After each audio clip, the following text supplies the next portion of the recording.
we are live. Hello, everyone. Boy, are we having fun. Is it windy by you? Yes. I want Substack to do the screen grab of this.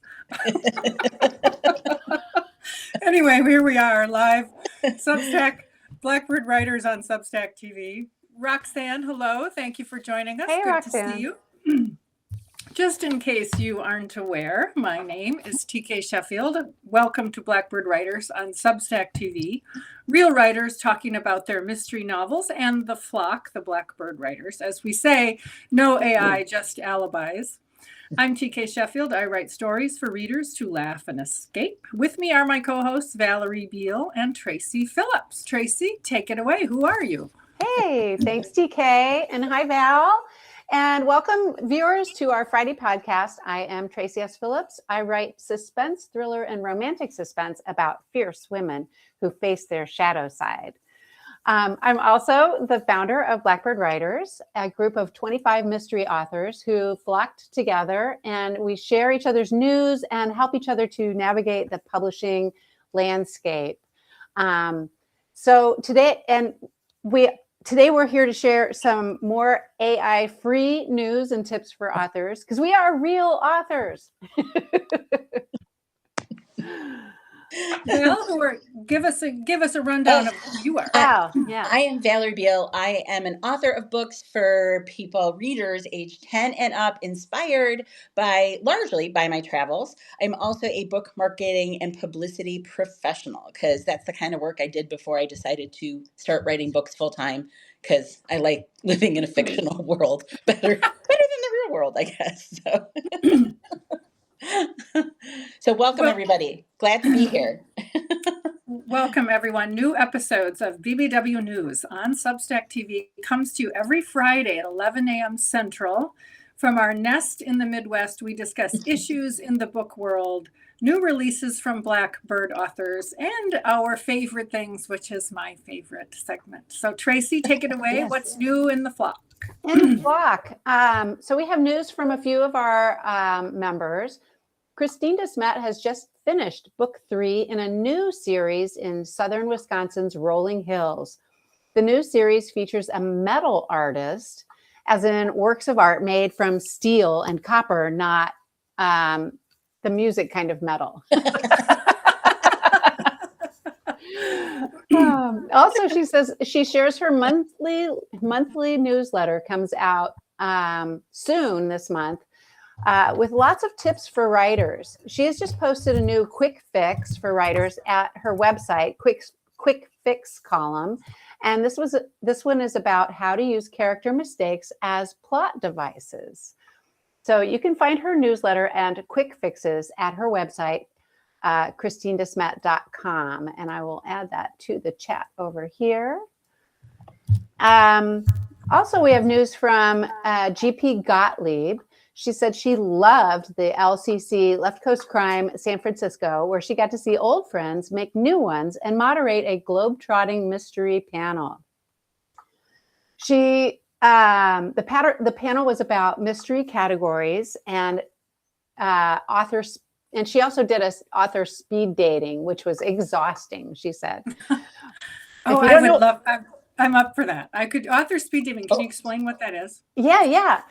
It's great. I mean, so you pair up with another author, and usually like it's a breakfast or something like that.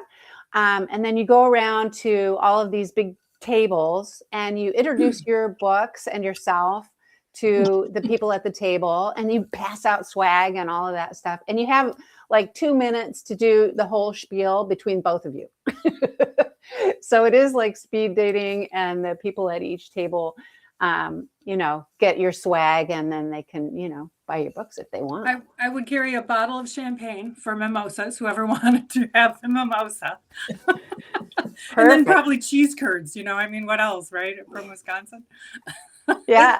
It's an interesting endeavor. I've only done it once, and I did it with fellow Blackbird Sharon Lynn.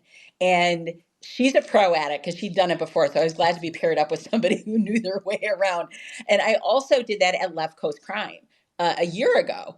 And holy cow, though, I mean, seriously, a mimosa would have been a godsend.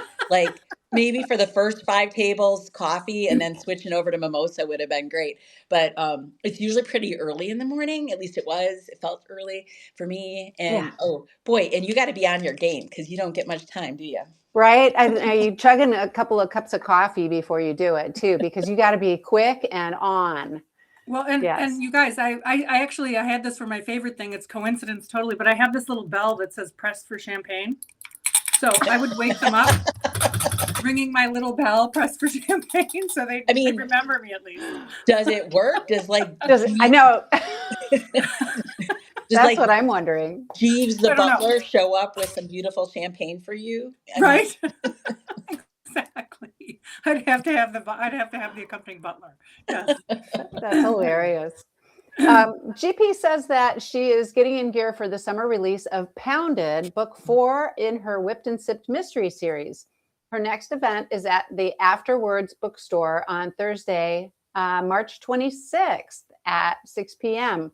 She is one of 12 authors chosen to read for the Chicago Writers Association first live lit event at Afterwards bookstore. And I realized, what I put in there isn't actually a link, so I'm going to try and grab a link there. And here is GP Gottlieb's website too. Oh, good. There we go. Yeah. Sounds like she's having fun. Wonderful. And I have news from... Wait, I got one more. I'm sorry. Go ahead. Tim Chapman says that he's in New Orleans this month, listening to jazz and doing final edits on his 2 middle grade novels with a keyboard in one hand and a Sazerac in the other. I don't know what a Sazerac is, but apparently it's a drink that you can buy in New Orleans. Okay. And then he has in quotes, "Hey, careful, man, there's a beverage here." And it's signed, "The Dude." That's fun. Yeah. I can just picture him too, like at a, like cafe outside, watching people walk by with his drink and his keyboard. Very nice. What fun. Okay, is that it for you? Yes. Go ahead. Okay. I'm going to go with Janae Sakin, who is a Blackbird writer. Her novel, The Women Who Stand Between, is a finalist for the Chanticleer Clue Award. And it also was one of 3 finalists for American Writing Awards Book of the Year. It won the Women's Fiction International Impact Award and the Literary Global Book Award for Women's Fiction. We are so delighted you are part of the flock, Janae, and congratulations. That is wonderful. You know what? I skipped one. I'm sorry. I'm scrolling over here in this little teeny tiny window. Yeah, I know. It's fine. Anne Louise Bannon just got the cover reveal for Death of a Proper Bostonian. And the cover is on her website at this link here. She says no real news otherwise, but Death of a Proper Bostonian is available for pre-sale at a wide variety of retail outlets. It will be released on June 12th. All right. There. Now I'm done. Now you're done. So I'll jump back in with Janae. Because of Janae's connection to the Shorewood Reads Presents series that's going on over in a suburb of Milwaukee, northern suburb of Milwaukee, I've been invited to be part of a panel with Janae, Rochelle Melander, and Leanne Callanan on the 21st of this month. And it's at 1 p.m. at the Shorewood Public Library for those of you who happen to live in the area and can head on over to that. It should be a really fun discussion. It's all panel discussion about writing, topics, all kinds of things. I've got the questions already in advance, and there were some really good questions in there. So I'll tease it that way. That's a Shorewood near Milwaukee, right? Yeah, it's the Shorewood near Milwaukee. So it's the northern suburb of Milwaukee. So they have a bigger, program. I'm not sure how many weeks it runs or if it runs all year, the Shorewood Reads. So that library there is really active and doing a lot of neat things for their patrons. So that's fun. And then I'm going to circle back to something from last week. Sharon Lynn was mentioning in the news that her book is coming out, her 4th book in the Cotswold Crimes Mystery Series. And I got an ARC and I read it so fast. It was so good. So I have that up. She is the guest author on my interview series called The Aside that just came out this morning. And she talks more about the book there. But I love that cast of characters so much. I'm always excited to hang out with them again. So that was a fun couple days for me that I just finished that. So yay, Sharon. The release date is March 31st. Oh, very, very nice. Congratulations. That's so great. I saw that. Congrats, Val, on your interview series too. Yeah, it's fun. It's fun. I ask quirky questions because I'm really nosy. No, it's a great series. It's really fun. And you guys discuss, you go really into a deeper dive than a lot of other interviews. So I like it. It's great. Yeah, we were joking about that. I just recorded one for April with Tim Chapman, who we've mentioned here. And we were joking about the questions that you can get asked a lot. So when did you start writing? Why did you start writing? What was the initial inspiration for your book? And we were just kind of laughing about so. Mine is always, so when did you start liking champagne and mimosas? You're like, I don't remember not liking champagne and mimosas. I have one final one, which is I host a show called the Wispresso Cafe, produced by the Wisconsin Writers Association. And this month's interview subject, they're going to be so fun. Sean and Heather from Cozy Mystery Party on Facebook. They've got about 7,000 members, and they just promote the heck out of cozy mysteries. So I'm going to be interviewing them. I'm turning the tables on them. And the interview is Saturday morning, March 21st at 10 a.m. Central Time. So we're going to do an interview, chat with them. And I also will be highlighting a local bookstore of the month. I like to add in some local flavor too, and add just a little bit of give a boost to the local indie bookstore. So I've got I'm going to talk to them for about 5 minutes. Then I'm going to switch it over and talk to Sean and Heather from Cozy Mystery Party on Facebook. That's the Wispresso Cafe. I've got the link in the chat. And also you can go on the Wisconsin Writers Association website and register. You don't have to be a member to join, and just have fun with us and bring your mimosas if you want. It's Saturday morning, 10 o'clock Central. So coffee or mimosas, either one. And just let's have some fun and chat with them from Cozy Mystery Party. So anyway. Cool. So we're going to talk about some in the news stuff next, I believe, right? Yes. And we're gonna get serious now, you guys. Yes.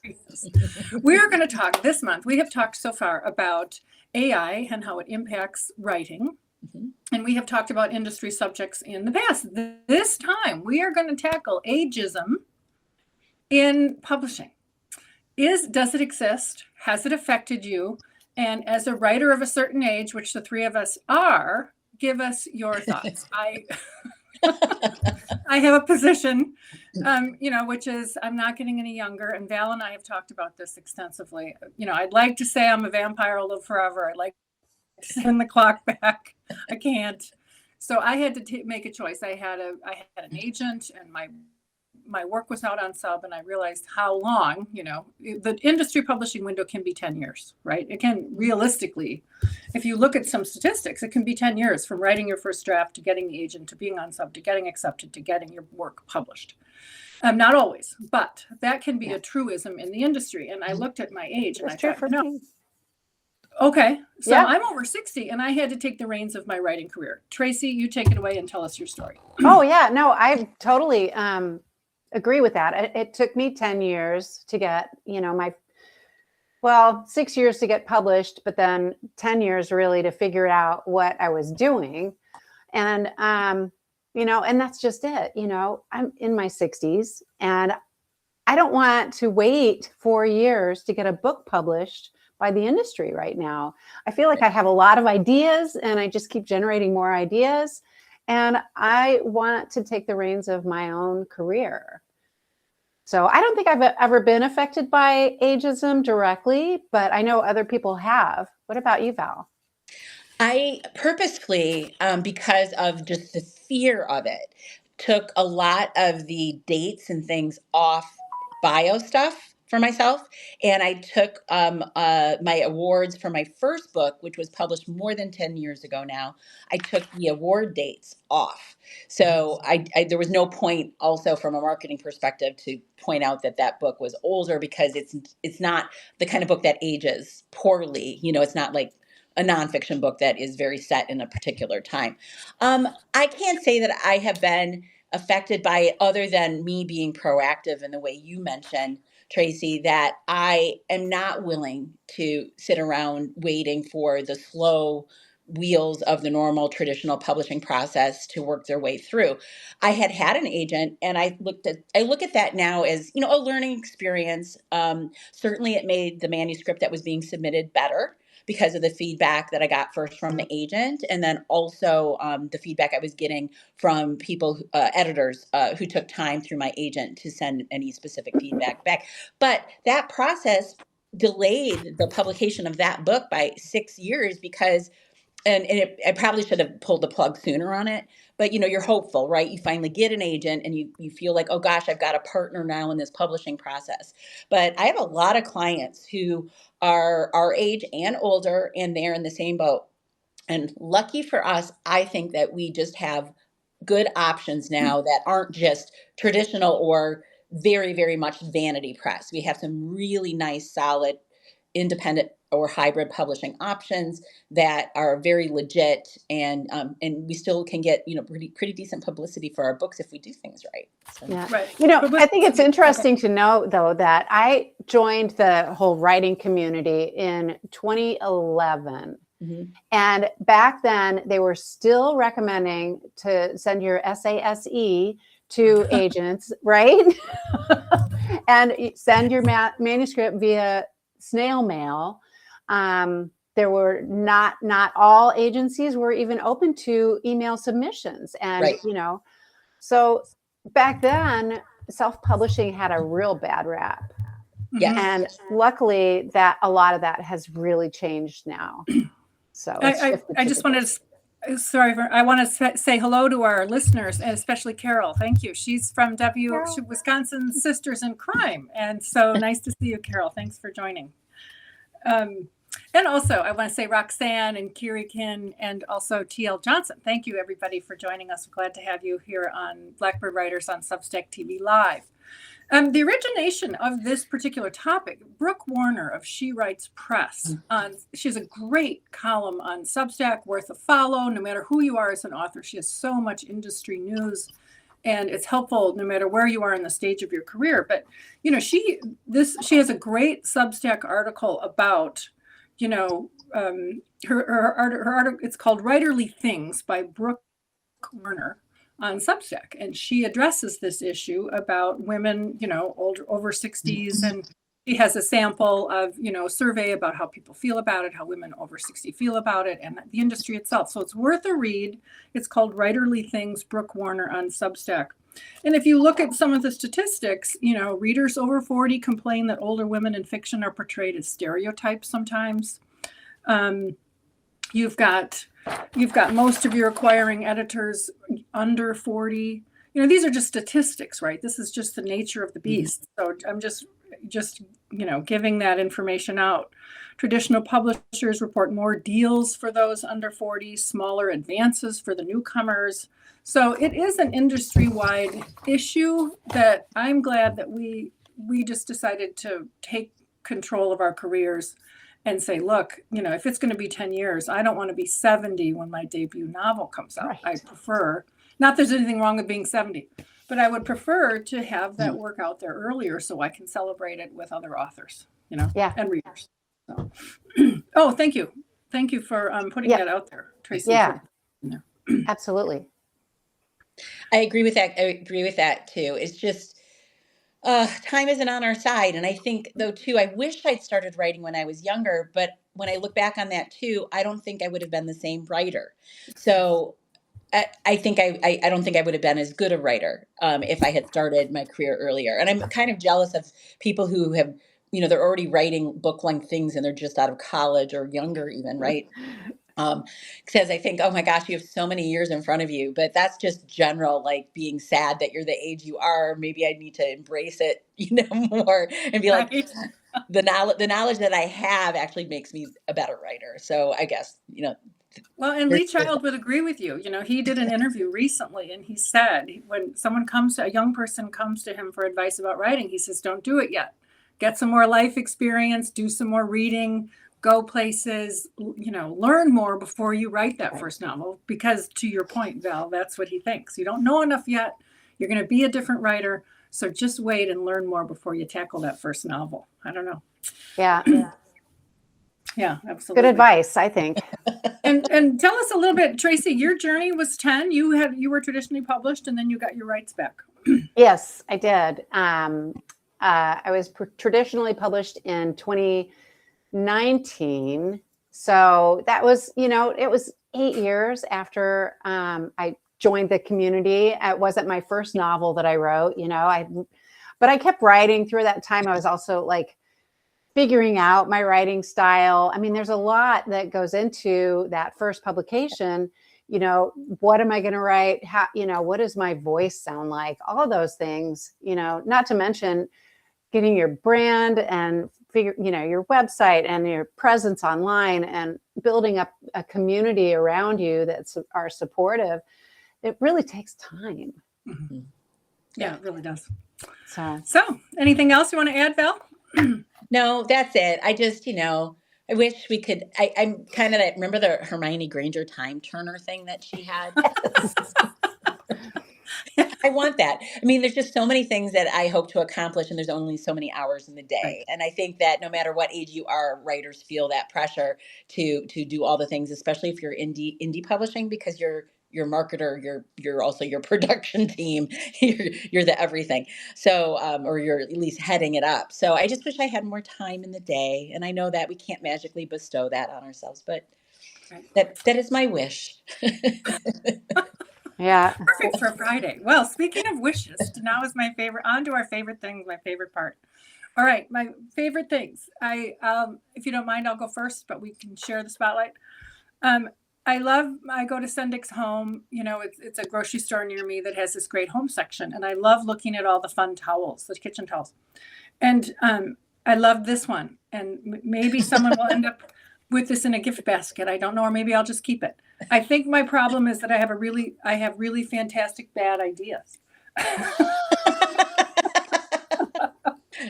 Or do our characters have really fantastic bad ideas? Right. And then the other thing at Sendik's Home, I think this was at Sendik's Home, there's these cute little cocktail napkins that say "Oh, so cute. Press for cocktails." Yeah. So, favorite things heading into summer, right? I just see days on the porch and I've got my little cocktail in my napkin. So anyway. Those are great. Val, do you have any? I have just one thing, and this is under the umbrella of we aren't just like one thing. So besides being a writer and doing writerly things and loving to read, I am a big music fan. And so my favorite things this week were the fact that my husband noticed this concert was happening and bought tickets to it for Wednesday. But we took our 2 adult daughters. It was one of the only outings that they've really been on without, since their babies were born. So this was kind of fun for us. But we went to the Sylvie in Madison, Wisconsin. The Sylvie is a smaller music venue that brings in acts that wouldn't fill like a stadium, right? And we saw Jesse Wells, and the opening act was S.G. Goodman. And it was a fantastic night of amazing music. So that is my big favorite thing of the week. So very fun. Well, I have a bunch since I was just traveling to Texas last week. I went and visited a bunch of bookstores, of course, because that's one of my favorite things to do when I travel. So I was in San Marcos, which is a suburb of Austin. It's sort of halfway between Austin and San Antonio. And they had some of the cutest coffee shops and bookstores. And one of my favorites there was called the Green Heron Bookstore. And this is a sticker with their building, which is an old house. It was so awesome. And here's another, this is a magnet of the Green Heron Bookstore. And I bought so many cute things there. I bought The complete book of Oh, Edgar Allan Poe poetry. Nice. And then they had these awesome little bookmarks, and there's tiny, and I bought a whole bunch of them. But it's a little magnet, right? Oh, cool. Isn't that cute? So I bought a bunch so I can give them away and stuff. But then you magnet it to your Oh, I love it. page or whatever. And these ones are, of course, skeletons, since I love skeletons, with a skull on top. And they open up the long way like that. Oh, Those that's are so neat. fun. So great little bookmarks to give away. And then I went down to Galveston, Texas, and visited another Blackbird, Sarah Lynn Richard. Mhm. And she took me to a couple of bookstores too. I went to the Then and Now bookshop, and the owner there, Lori, took 2 of my books to put in the store. So I was really pleased about that. And it was also a really cute bookstore with a great big like space for events and everything. Nice. It's right in the like shopping district of Galveston, the historic district. And anyway, another great place to visit if you're down in Texas. And one more awesome thing that I got at another store called The Witchery, which, Val, you can relate to this. It had like all things like witchcraft and Wicca and astrology and tarot and that kind of thing. And I found these notebooks. Oh. Look at this. And So they had is- different pictures on them, and it unlocks. Is that handmade paper? It looks like it. Look Yes. at that. For Isn't all your this- spells and Yes. potions. And it's leather. It's leather bound. Wow. I know. That's gorgeous. Isn't that great? Yeah, it's really great. So The Witchery. And I was going to grab the They're in the chat at the top. oh yeah. Okay. Yeah. Oh, good. All those- Good. Thank you. So yeah, lots of fun bookstores all over. Do you guys do that? And you travel to book, and when you go to a different city, you go to visit all the bookstores. Yeah. Yes, Yeah. of course. Yeah. Of course. Killer Nashville. I went to Killer Nashville last year, and it's in Franklin, Tennessee, just outside of Nashville. And then you go into Franklin, the cutest town, and they have a lovely, lovely, charming historic bookstore, and definitely worth a visit.